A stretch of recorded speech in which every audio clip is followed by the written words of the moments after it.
tudd ndaw tudd avenir mooy ñi nga xamante ni ëllëg yaakaaru commune bi dafa nekk ci seen loxo ñu ngi leen tudd ay étudiants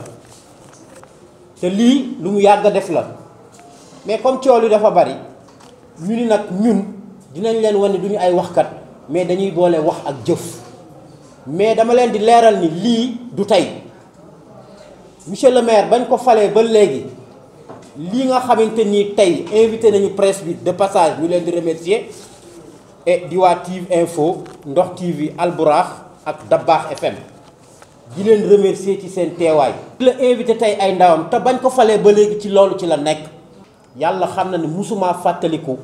fu sama maire yëkkatee 1000 francs ñëw def ko ci man ni ma demal jàngi kon bu ñu yàlla dimbalee tey ñuy dox di dox ba 20e siècle comme ça l'an 2020 am maire bu nga xamante ni dafa ni kat damay gëstu sama population surtout la population jeune dama ñëw tey pour accompagner leen durant 12 mois ci seen année scolaire kooku jar naa tudd fu ne. tey ñu ngi fiy recevoir amicale des étudiants bu Chérif Lo, amicale de la paroisse de Koudia Diène, amicale des étudiants de l'UGB ak les étudiants de Bambey. Et monsieur le maire nag mi ngi kontaan bu baax a baax te dinaa am voix bu gën a autorisé ci loolu pour wax leen ko wax fi mu yéen ak moom fan ngeen war a ànd jëmale commune Chérif Lo. ñëw muy rajo yi presse en ligne yi pour gën ko rek médiatiser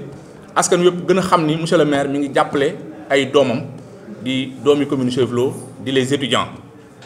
donc tey mu yëkkati benn montant bu ñu toll ci montant 6 millions de francs CFA pour jagleel ko les étudiants donc jàpp naa ne mu nekk lu am solo tamit noonu la ko daan di defee ak ñoom chaque année mais ren nag dañoo gën a yokku montant bi nga xamante ni moom la leen daan jox ndax rek gën leen a mën a jàppale seen wàllu njàng donc loolu tamit ñu ko ci sant di ko ci gërëm bu baax a baax ndax yaakaar naa ne ku jàppale étudiants yi jàppale nga commune Chérif Lo bépp moo xam góor moo xam jigéen. di remercier également Amazone def ñu ngi leen sant di leen gërëm baax seen teewaay fii tey ci journée bi di remercier tamit journalistes yëpp ñu ngi leen di remercier bu baax gis nañ tamit seen taxawaay bu baax a baax. di wax étudiants yi ni maire mi ngi seen kanam mi ngi seen ginnaaw ay doomam ngeen ay jarbaatam ngeen lépp lu leen bëgg dina ci jàpp donc incha allah tamit chaque année tamit noonu lañ koy di defee rek di ko gën a yaatal ba fépp foo xamante ni doomu commune Chérif Lo dafa nekk nañ fexe xool naka la leen di jàppale bu baax a baax. vraiment tey jii nii li ñu fi indi nekk cause bu noble parce que tey li ñu fi dajale mooy attribution li nga xam ni mooy suñu ay subvention yi nga xam ni ñun am na njëriñ lool ci ñun parce que li tax ma ni am na njëriñ mooy à chaque fois ñëpp xam nañ ni maanaam étudiant bi nga xam ni mooy nekk Dakar. li nga xam ni moo gën a nekk problème am mooy logement fan la dëkk loolu mooy doon li nga xam ni moo ko gën a sonal te vraiment depuis 2014 ba tey problème yooyu ñun étudiant wu Dakar vraiment jànkoonte tuñu ak moom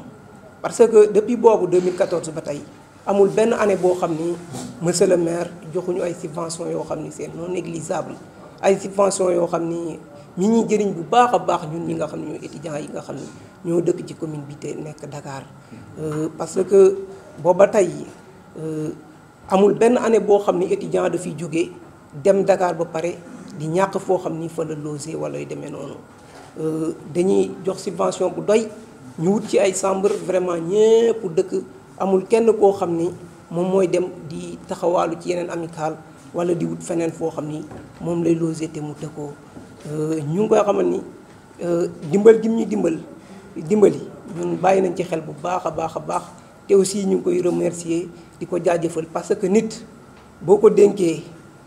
souvent ñi ni dañuy faral di wax ni bon en tout cas lu ko war la da koo def rek ba tax na ñenn ñi jàpp nañ ni du waruñu ko remercier mais ñun dañ koy remercier parce que nit tamit bu la dénkee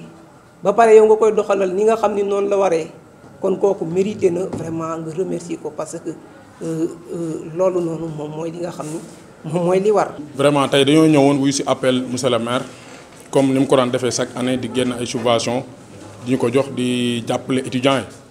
parce que ku na xam na ni université léegi les conditions ne sont pas réunies parfois da ngay am problème mu logement problème mu chambre problème mu matelas ak conditions sociales yu bari du réunir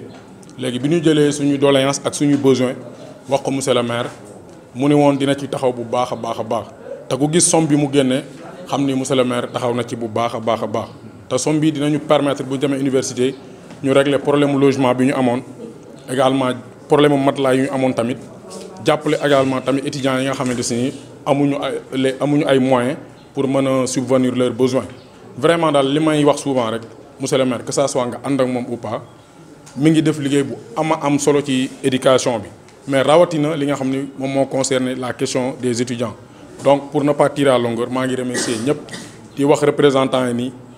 monsieur le maire amuñu fayam ñu ngi koy sant bu baax a baax a baax di ko wax ne étudiants yi vraiment kontaan nañ ci moom bu baax. Village de la paroisse de Koudiadiène comme précision y a une autre village Thiaoune Diora parce que ñun on a jugé nécessaire que ne village yooyu ça fait partie de la paroisse donc nous on a regroupé les villages qui sont de la paroisse ce qui fait 6 villages pour précision di gërëm aussi mairie bi ci gestes yi ñuy def à l'égard à l'endroit des étudiants donc comme ni mu ko waxee yàgg nañ di ko jot c'était une somme boo xamante ne mënutoon couvrir lépp mais quand même daanoon nañu dimbali ci par rapport à notre vécu à l'UCAD et dans les autres étudiants dans les autres universités. Aussi comme rappel amicale Koudiadiène bi ça ne coiffe pas seulement les étudiants de Dakar ñun amicale bi day coiffer les étudiants qui sont de la paroisse quel que soit que tu sois à Thiès ou bien à Dakar ou bien à l'UGB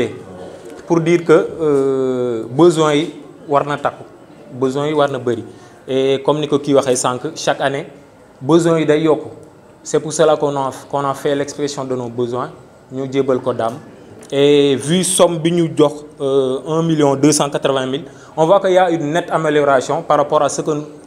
par rapport à li ñu daan jox année yi précédentes donc c'est des efforts à louer et on vous en remercie donc encore une fois de plus ñoo ngi leen di gërëm jaarale ko ci monsieur le maire gërëm mairie bi gërëm aussi suñu mbokk étudiant Madiaw mi depuis fort longtemps a voulu que y avait pas d'accord mais ba tey moom ñuy jàppale di ñu taxaw ñooy gërëm ñëpp aussi ñi fi teew di espérer que peut-être ça va perdurer et que il y aura d'autres efforts pour yeneen étudiants yi nekk Ziguinchor ou bien dans d'autres universités yoo xamante ne jotuñ ci subvention bi merci beaucoup et je vous remercie. mot de remerciement rek lay doon puisque ñu ngi door a bénéficier wu ci subvention yi nga xam ne moom la monsieur le maire di jox étudiants yu commune bi pour une première fois université Bambey ñu ngi ciy door a bénéficier wu ñu ciy remercier nag Madiodio ak tonton Dame Gueye parce que yeneen étudiants yi ñoom dañuy ñëw ci monsieur le maire pour wax ko seeni problème mais ñun Madiodio moo nu jàppale yàgg na noo bëgg lii parce que yàgg naa Bambey ça fait 4 ans ma nekk foofu chaque année bu rentrée jotee damay am ay difficultés parce que man la njëkk a orienté Bambey ci Chérif Lo kun orienté rek danga naan Adama Ngom fa la nekk nan ko lii bu ko defee te foofu logement yi mooy loolu da ngay lijjanti ba sonn door a am logement kon monsieur le maire tey bu ñu jàppalee jox nu enveloppe 720 000 ñu war see jël ñaari chambre dinañu satisfaire ñu man ci nouveau bachelier bu nu am ñu yóbbu ko foofu ñu dajaloo foofu ñu vivre ensemble ñu ngi remercier bu baax monsieur le maire ci li nga xamante ni moom la ñu octroyé vraiment kontaan nañ si jërëjëf.